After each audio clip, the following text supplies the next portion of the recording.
Bienvenue dans votre chaîne de mathématiques préférée. Aujourd'hui, nous allons étudier la forme canonique des fonctions du second degré, comment passer de la forme développée à la forme canonique et vice-versa, de la forme canonique à la forme développée. Allez, let's go. Très bien, donc on va déjà commencer par passer de la forme développée à la forme canonique.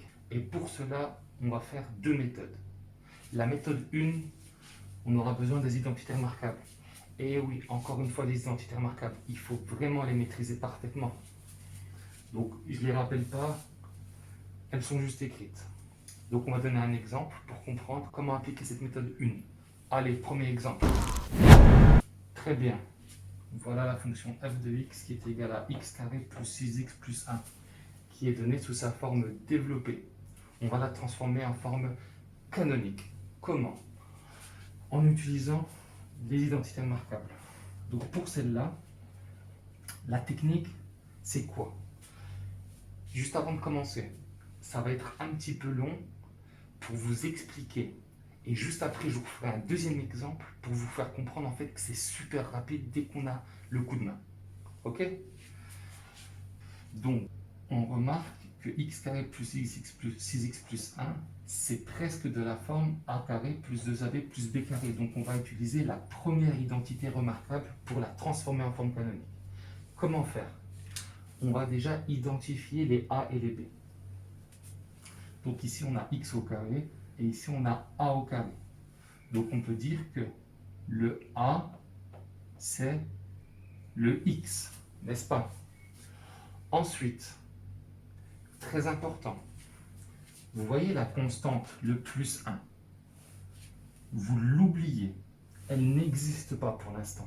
Bye bye, elle n'existe pas. On s'occupe que de la partie avec le x, 6x. On doit transformer le 6x en 2ab. Donc 6x, c'est quoi en fait? On peut dire que c'est quoi 6x? Est-ce qu'on peut dire que c'est 2 fois x fois 3?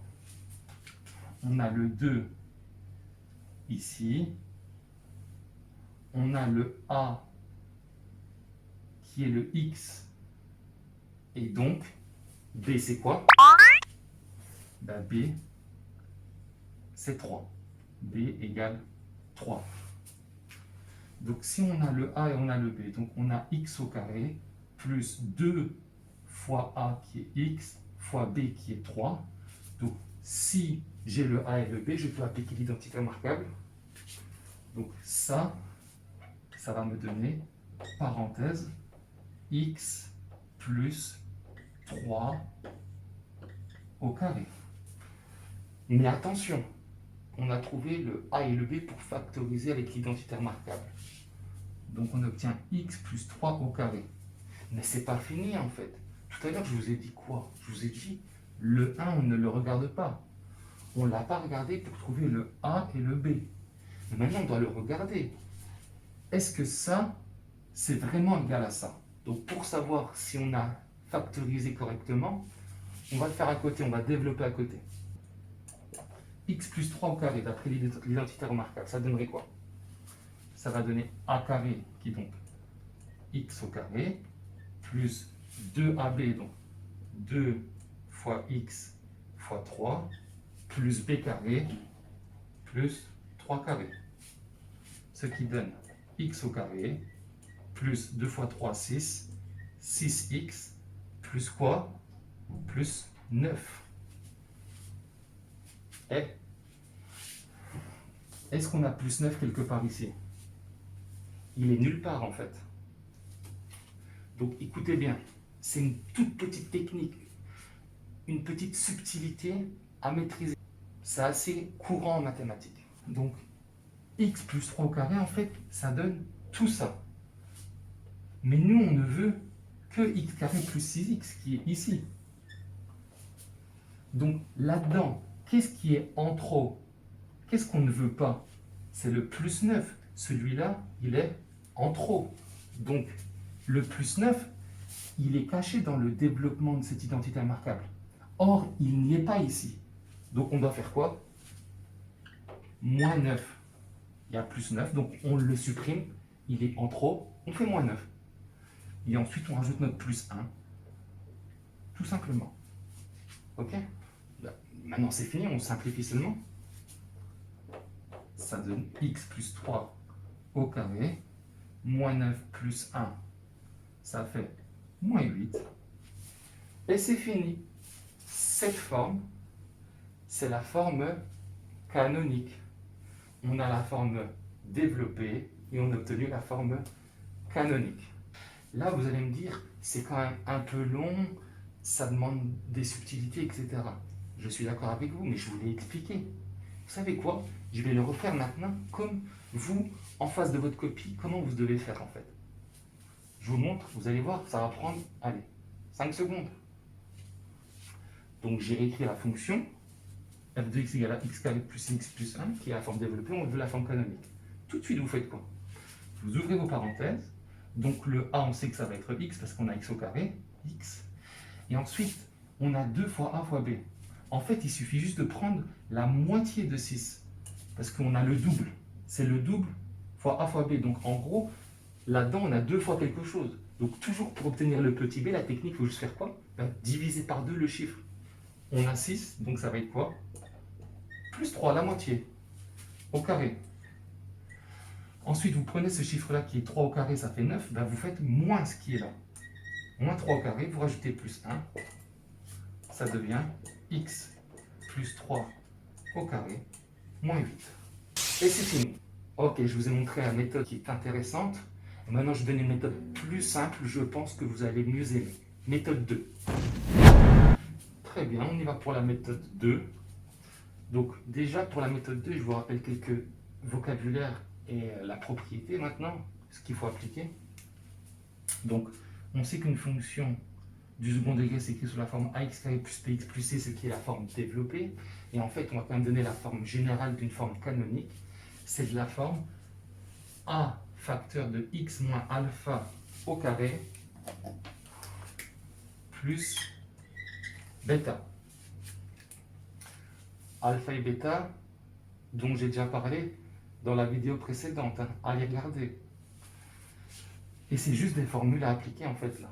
Avec alpha qui est égal à moins b sur 2a et bêta qui est l'image de alpha par la fonction f. Ce ne sont que des formules à appliquer, d'accord? Vous apprenez ça par cœur et c'est fini. Vous allez voir comment ça marche. Donc on y va. On a la forme développée ici. Donc pour obtenir la forme canonique, on a besoin du petit a, du alpha et du bêta. Donc petit a égale quoi ici? Quel est le coefficient de x carré? C'est 1. Quel est le alpha?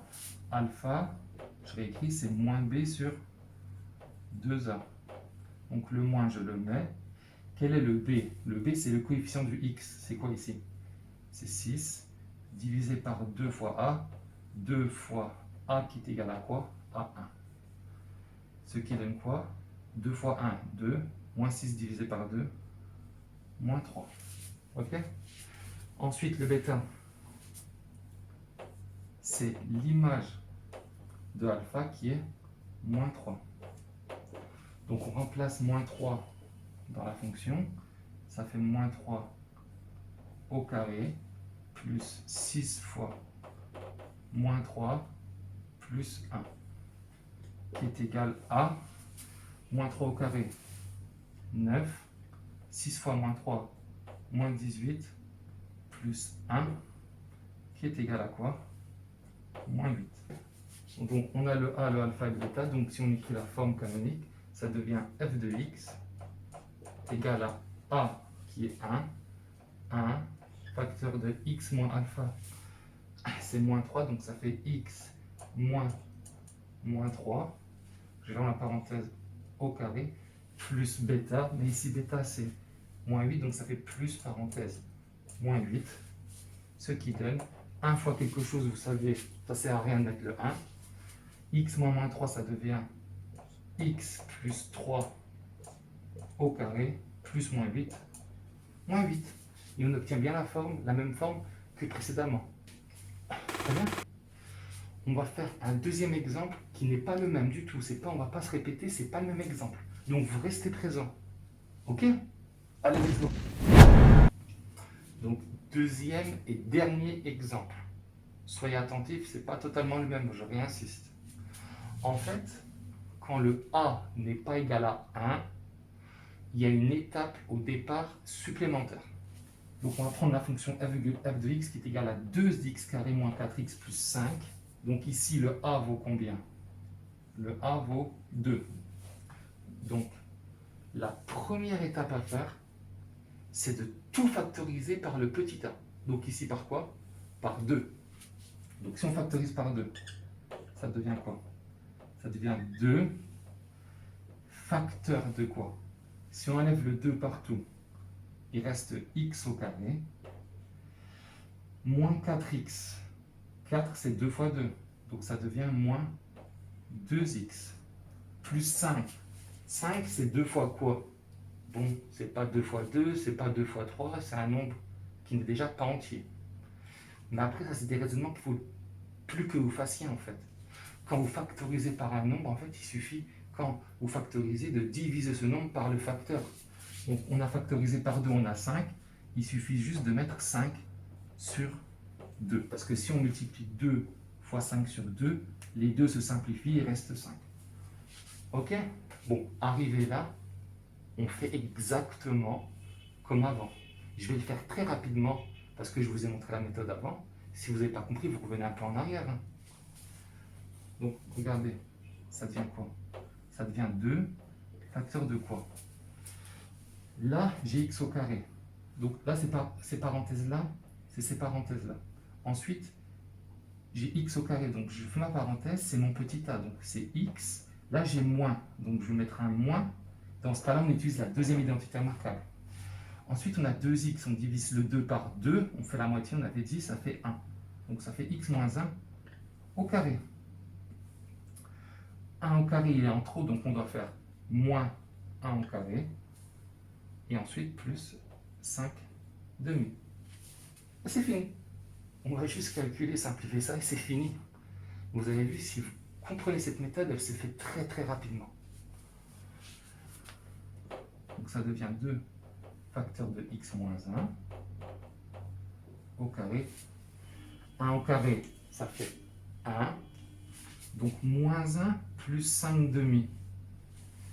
Donc on met sous le même dénominateur pour pouvoir additionner ou soustraire des fractions. Donc ça devient quoi en fait? 1 c'est quoi? Ça devient moins 2 sur 2 plus 5 demi. Ce qui donne 2 facteur de x moins 1 au carré. Moins 2 plus 5, ça fait quoi? Ça fait donc plus 3 sur 2. On va faire l'ultime étape ici, comme ça on a la réponse ici. Maintenant, il suffit juste de développer par 2. Ça va devenir quoi? Donc, attention, le 2, on le développe, il va venir ici, et il va venir ici. Donc, ça devient 2 facteur de x moins 1 au carré, plus 2 fois 3 demi. Ben, les 2 se simplifient, il reste quoi? Plus 3. Et voilà, on a la forme canonique. On va faire quand même cet exemple avec la méthode 2. Donc on reprend le même exemple avec la méthode 2. La méthode 2, c'est juste une formule à appliquer. Donc ça, on sait qu'on va devoir l'écrire sous la forme a facteur de x moins alpha au carré plus bêta. Donc déjà le a vaut combien? Vaut 2. Le alpha, je rappelle, c'est moins b sur 2a. Et ouais, dans cette méthode, ce qui est contraignant, c'est d'apprendre les formules par cœur, attention. Qui est égal à quoi? Donc le moins, je le remets. B, c'est quoi ici B? C'est moins 4, donc parenthèse moins 4, divisé par 2 fois A, 2A, qui est 2. Ça donne quoi? Moins 4, ça fait 4. En bas, 2 fois 2, 4. 4 divisé par 4, 1. Donc alpha, c'est 1. Bêta, c'est f de alpha qui est donc 1. Si on remplace tout par 1, ça devient quoi? Ça devient 2 fois 1 au carré, moins 4 fois 1, plus 5. 1 au carré, 1. 2 fois 1, 2. 4 fois 1, 4. Ça fait moins 4. Plus 5. 2 moins 4, moins 2, plus 5, 3. J'ai le A, j'ai le alpha, j'ai le bêta. Je peux tout remplacer dans ma forme. Donc ça devient quoi? Ça fait f de x égale à quoi? Donc le A vaut 2, je remplace. Ça fait 2, parenthèse, x moins alpha qui est 1, x moins 1 au carré, plus bêta, plus 3, qui est notre bêta. Ça va? Donc là, on est passé de la forme développée à la forme canonique. C'était le truc le plus dur. Maintenant, l'inverse. Si on passait de la forme canonique à la forme développée, comment on fait? Bon, c'est très facile, mais je vous donne quand même un exemple pour ceux qui veulent vraiment tout comprendre. Très bien, donc on va faire un exemple pour passer de la forme canonique à la forme développée. Ça va prendre 30 secondes, donc restez attentifs. 30 secondes, hein. C'est très facile. Donc f de x égale, allons prendre n'importe quoi. Prenons 5 facteur de x moins 2 au carré plus 4. Donc là, on a la forme canonique et on veut passer à la forme développée ax carré plus bx plus c. Ben, on fait quoi tout simplement? Je vous écoute. Ben oui, on utilise les identités remarquables. Donc ici, c'est de la forme a moins b au carré. Donc ça devient quoi? Le 5, je le réécris. Ben là, je développe en utilisant ça. Mais je développe tout ça qui va être multiplié par 5. Donc, des parenthèses. A, c'est x, b, c'est 2. Ça devient quoi? Ça devient x carré moins 2ab. Donc 2 fois x fois 2 plus b au carré. B, c'est quoi? C'est 2. Donc plus 2 au carré plus 4. Bon, il n'y a pas assez de place, mais c'est pas grave, n'est-ce pas? Ok, égal. On simplifie, ça devient quoi? 5, qui est mon 5 plus petit, comme ça j'ai pas de souci. X carré, 2 fois x fois 2, 2 fois 2, 4, donc moins 4x plus 2 au carré, donc plus 4. Et là, plus 4. Bon, j'ai fait un exemple au hasard, il y a beaucoup de 4, hein. J'en suis désolé. Mais c'est pas toujours le cas. Maintenant, on développe le 5, donc ça devient 5x au carré moins 5 fois 4, 20, donc 20x, 5 fois 4 plus 20. J'ai fini de développer, donc plus 4. Je peux simplifier ça, donc ça devient 5x carré moins 20x plus 24. Et c'est fini. Je suis passé de la forme canonique à la forme développée. Vous avez vu, celle-là, elle est easy, hein. Sur ce, j'espère que cette vidéo vous aura plu. Comme d'habitude, si vous avez aimé, lâchez un pouce bleu, activez la cloche de notification. Abonnez-vous à la chaîne.